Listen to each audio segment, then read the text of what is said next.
And welcome back to Yokai Watch, ladies and gentlemen. It's BrawFan1, Supersonic 407, Platinum Rhythm, and Rushutsu Rises of the Swift Needle Geeks. It is time to help our friend Eddie and his entire family, who are being possessed by a multitude of yokai.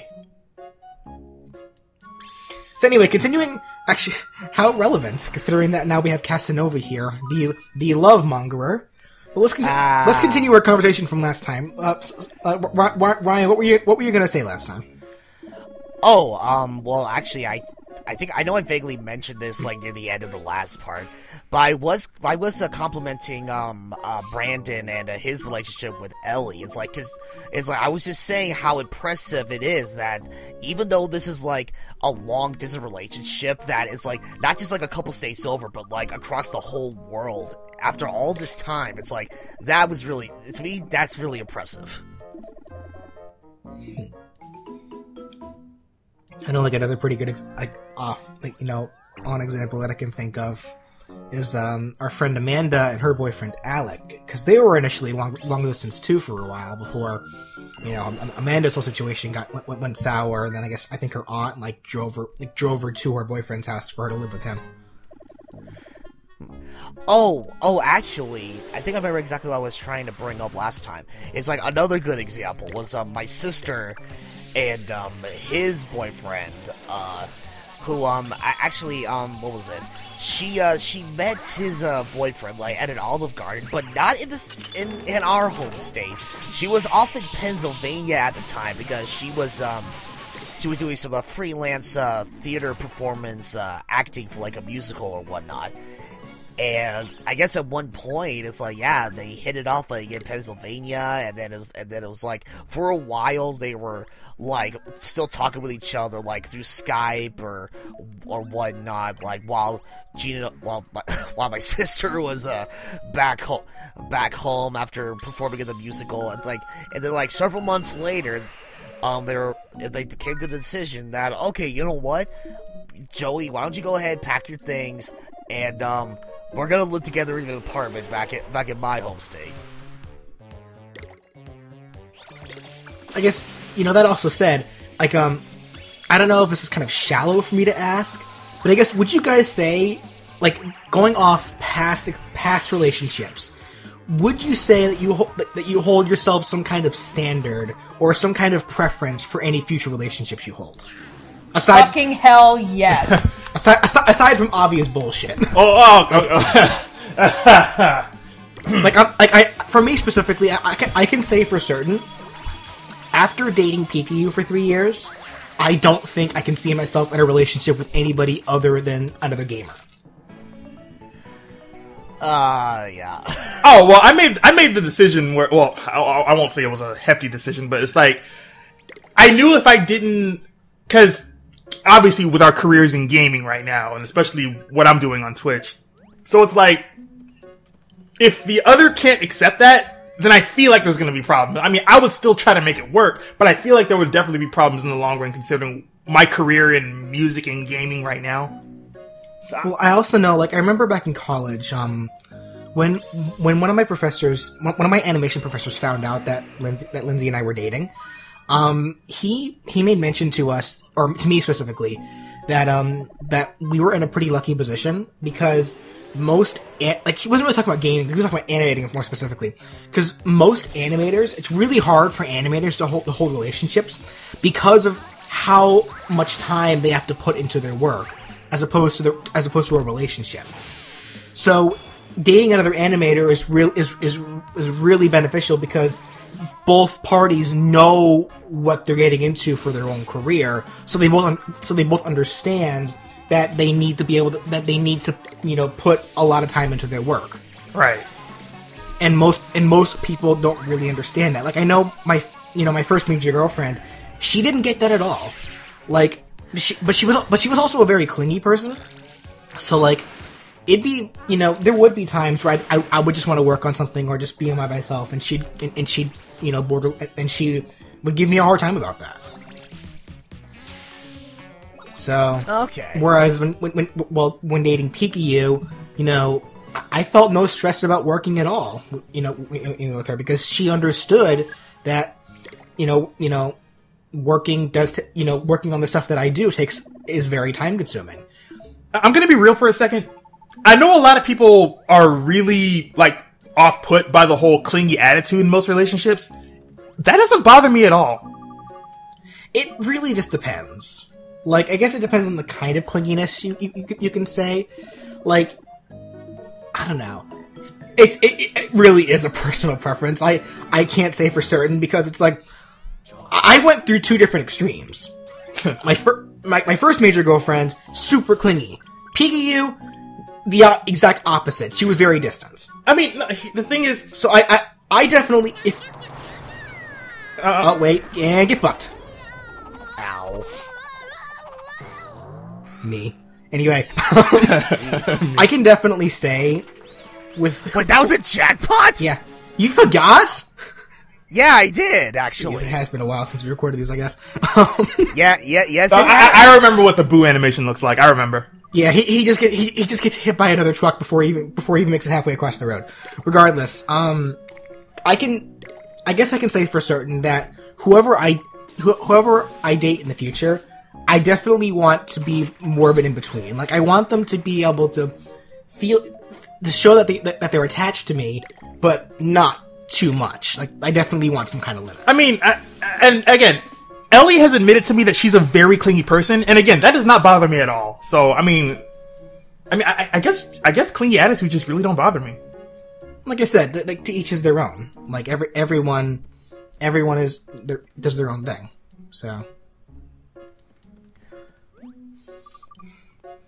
I guess, like, what would you say, Danny? Like, well, it's like I said, like, really, like, as far as relationships go, there's really only, like, 2 long-term relationships I've had in my life. Like, my first boyfriend, which I mentioned back in the last video, we'd gone out for maybe, like, a year, but it eventually hit that point where we just kind of realized, we're better off as friends, and we just, left it as that, and, yeah, it kind of sucked, but, in the long run, in the end, it probably was for the best.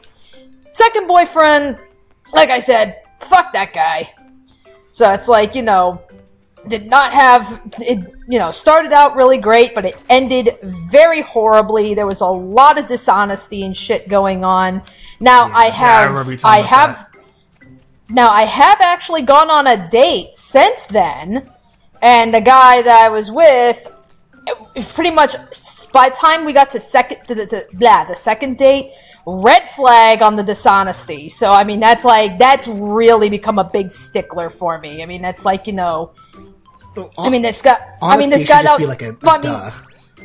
Yeah, well, I mean, but it's like, this guy, what you call it? He was all, he was saying, I promise I will be honest with you, all that stuff, I don't really lie or anything. But it was that's very your first red flag right there.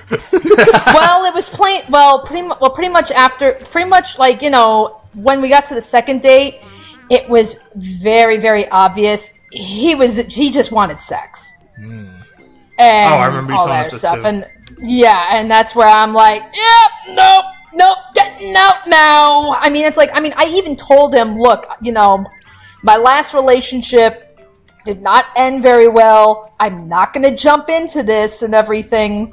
And it's like, and he still kept pushing for it. So that's where I'm like, yeah, no, this isn't working out. I'm done. I am not putting myself in that situation again.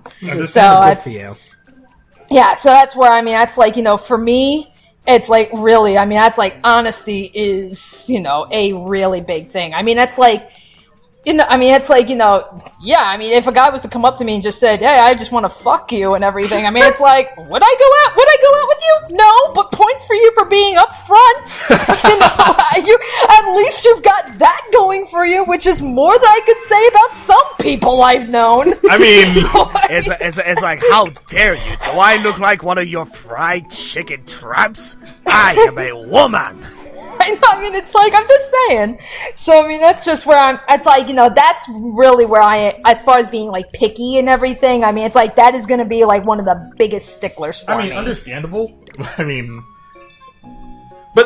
it's funny you mentioned that because, like,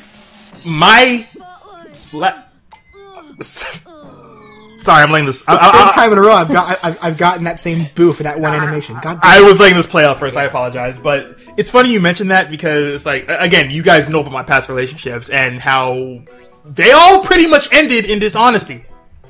Yeah. Not So, on my end. All right, I'm cutting the conversation short because time for story. Okay. Remember that thing we were doing, guys? The story. Yeah, you know, the filler of the game.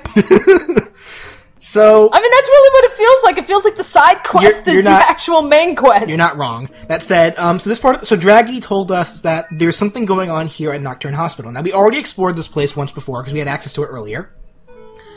So we already know all the yokai that are here. But now, so we're pretty much going to be flying through this area. So we have a Leodoni receptionist here, whose fucking art portrait puts his arm on the wrong side of his body. Asymmetry, guys, it's not hard. Anyway, I wouldn't even mind if you just flipped the fucking picture. Come on. Anyway, so Spiffy is going in for a checkup. So now this is a kind of an interesting little sequence. So yeah, so pretty much we gotta follow the Leodonis. Okay. And each Leodoni is going to give Spiffy a little checkup. And now, I forget if I actually show this off or not. I don't think I really do. Let me see. Let's see. How tall is Spiffy? No tippy toes. Okay, I say normally. So what happens if you select stand on your tiptoes? The Leodoni fights you. Oh, 4'7". A decent size. For a kid. Yeah. Yeah, for a Yeah, kid. okay, so she hasn't finished growing yet. Yeah, she's in elementary school. So yeah, depending on the answers you give, or not just the answers, like what you do during these checkups, the Leodoni will fight you. I don't bother because we fought. If this was a new yokai, maybe, but we fought Leodoni in the past. They're just slightly stronger, and that's it. That said, Okay. there are some some of the answers are kind of humorous, but I just didn't feel like bothering. I mean, So next, Okay. let's see how well Spiffy's vision is. She's not wearing glasses, so I assume she has some pretty good 20/20. What's in front of you? it's a tough one. Is it a banana? Or is it a gorilla? Oh, okay. I do answer that. Why though? Really? I gave you a hint! It's not a fruit! What? Okay, so I do fight this one. It's like, yeah, it's like, you imbecile. Spiffy's like, Spiffy, don't do that. That was rude. He's just giving you a checkup. Okay, but why though?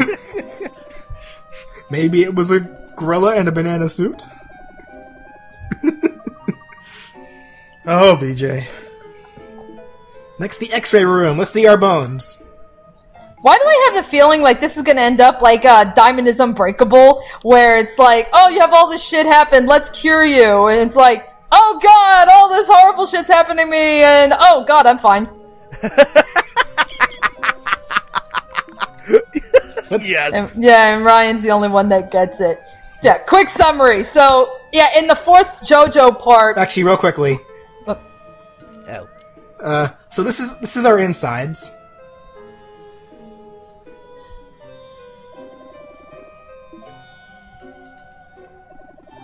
Huh? Oh my. So, God, this is like some creepy pasta territory. It's like, what the fuck? You did great. You are... Oh yeah, that's, Oh, Spiffy! that is one healthy looking heart. Poor Whisper. This is a... Your heart is so healthy, it regains sentient life. Just make sure your heart isn't too energetic, otherwise it will literally explode out of your chest like in the movie Alien. All right. Be sure to feed it once a day. Anyways, so here's the director of the hospital, and it's a normal ass guy. That's already a red flag. Have you seen anything strange? Anything stranger than this? Well, yokai, for instance. What an odd thing for a doctor to ask. And now he's talking like the Leodoni don't even exist. Time for a change of heart. Change of heart! No! Oh god. It's like, oh god, Phantom Thieves are coming! It's like, bust out the funk! Well, I mean, he said he's gonna change our heart. He's not gonna steal our heart. He's just gonna change it. Same difference! I suppose you're right, actually. Because really... Yeah, in Persona 5, same goddamn difference. Yeah, we steal your heart and it completely changes them. I mean, they're not really stealing your heart, they're stealing your heart's desires, so regardless. Look at table. When I change your hearts, you'll turn to my side of the playing field. Alright, time for an operation, guys. Operation? Yes, an operation. Surgery. Oh god, this bed broomsticks! Ow! It's like, this is like some bed knobs and broomsticks shit going on in here. Uh-oh, we're gonna... The doctor Like, is in. Whisper, you're a ghost! Phase through the wall! You're not wrong. He can do that, too. So, I think he's just being considerate of the operation. Like, he's just worried about us. Because Whisper, at this point, he thinks this is still a legitimate practice going on right now. Not one of his better moments in this game, but to be fair, he is a yokai. He probably doesn't think much of it. That is kind of creepy, actually, though. Whoa. Dr. Maddie Man. Yes. Time. Oh my. It is time for our end of chapter boss fight. Dr. Maddie Man. So we have no choice but to win this one, because otherwise the motherfucker's going to steal our heart. So this is an interesting boss fight. So his weak point obviously is the heart in his chest, but right now that's the only thing we can hit. However, you are going to see a couple of... You'll notice some hearts that show up in the background. So now, Dr. Maddie Man, if you don't know what you're doing, is a pretty obnoxious boss fight. Those hearts, you want to keep poking at them with your pin to pop them. This is going to be one of the few boss fights where Spiffy really needs to be more active than just as active as the yokai. Blood refill. Did you see this attack? Blood refill. If he's able to get off that attack while there's hearts in the background, he gets a significant heal. Ah, okay. So now, if you attack him while he does that, while there's no hearts, yeah, he becomes dazed like this. So, pretty much, you want to make sure that that no hearts are able to stay in the background. Okay. Otherwise, yeah, you're going to be in for the long haul. Because as you can see, I'm doing some pretty decent damage on him right now, even for my level. Yeah, it's like you're kind of overpowered, aren't you? Yeah, I'm doing some decent damage, but if I let those hearts stay, we'd be here for a while. Right. Also, that said, whenever you do knock him down like this, as you can see, he's still down. He's having a hard time getting back up. That also he does have a number of attacks. Like he can attack with the knives that he has in his left hand. I think one of his attacks involves draining. I forget if it's health or magic that he drains, though. I guess we'll see if he does it. He does have a ultimate as well that attacks the entire party. That what does it do? I forget. I don't think I actually gave him the chance to use it.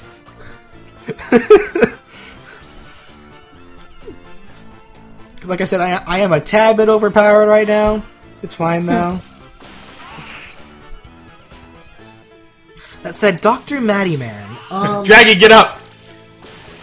If I recall, this is the guy who, when he was alive, did do some illegal experiments. Now, when you say illegal... I mean, actual mad scientist bullshit. Huh. Okay, Are we yeah. talking are we talking like Professor Hojo mad science? Let me grab my my book and I'll see. Hold on. Let me see. Dr. Maddie Man. Dr. Maddie Man. Dr. Maddie Man. Let's see. This madman used to perform experiments on humans at his hospital. Now, as a yokai, he continues his search for new test subjects. See, even when he was alive, he was performing some pretty illegal shit. And now that he's a yokai, he's even more dangerous. He's also dead, though, so that works. Yeah. Yep, there it is.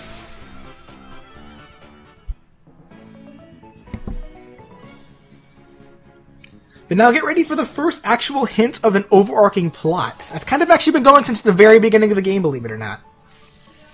Uh-huh. Okay.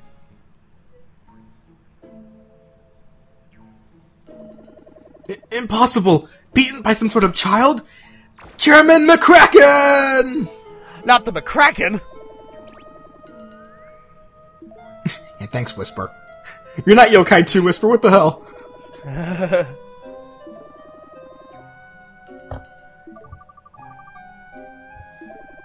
Yeah, shouted a name. Chairman McCracken. So this guy was working for somebody else. Who is that somebody else?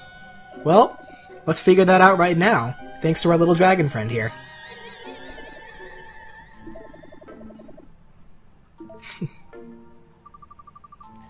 Yeah, let's gaze into the crystal ball.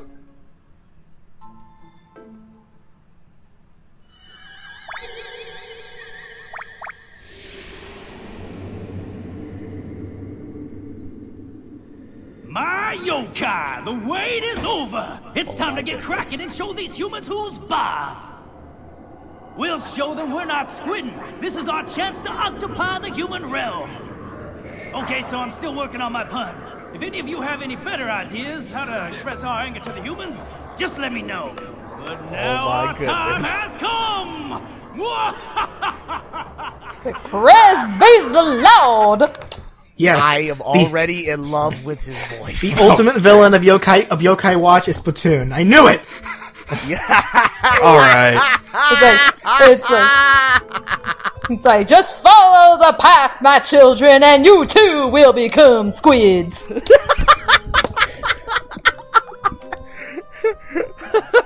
I mean... Anyway, so just who is this Chairman McCracken? And what exactly is he planning for the human world? We'll figure that out, I think, next time. A little later on at the very least. There aren't actually that many side quests we can do up in the next chapter, so we'll actually be figuring this out pretty damn soon. Oh, praise the Lord! Praise Jesus! So that said, thank you all for watching, and join us next time as we continue with more plot. We'll see you then. Praise Ted!